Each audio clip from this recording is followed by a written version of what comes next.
interesting to see what the cows go for when they first come into a paddock. This paddock was sown with a multi-species cover crop, and they come straight in.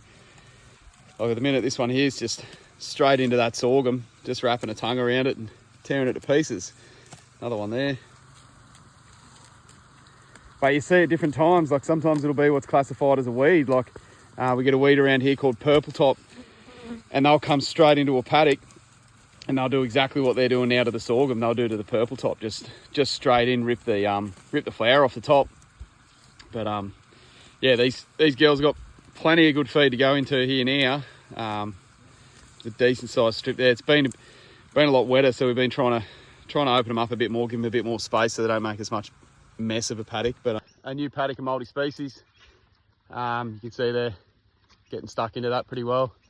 But yeah, just wanted to show again sort of what it looks like when we pull them out of a paddock. So that's obviously where they've gone. If I turn around here, you can see where they've came from. So we use intensive grazing here, and we're trying to chew the grass down pretty much to the ground, and then allow a long rest for the pastures to sort of regrow and establish quite well before we graze them again.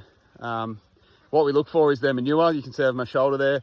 You don't want their manure to start piling up. Once it starts doing that, you know that they're getting too much fibre and not enough protein. So you need to either move them more quickly through the paddocks, or you can start feeding a supplement, like a protein supplement, to try and help them utilise that higher fibre diet much better.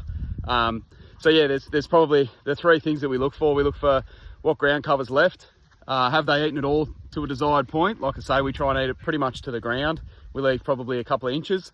We monitor their manure to see how the animal's performing. And then we also check them for gut fill on their way through the fence. So once we pull the fence back, we'll stand there and watch them come through, and you want to look on their left-hand side near their hip bone, between the hip bone and their rib. You want to make sure that's full and not hollowed out. If that's hollowed out, it's an indicator that they haven't had enough food. So you need to give them a bigger section next time. Yeah, so that's sort of what we're looking for when we come through. This paddock here that they're in now was a summer multi-species crop that we work with the seed manufacturer to design our own blends. And this was our summer blend, so it had a fair bit of different stuff in there. There was also a heap of sunflowers, which you can see the odd blackened off sunflower there.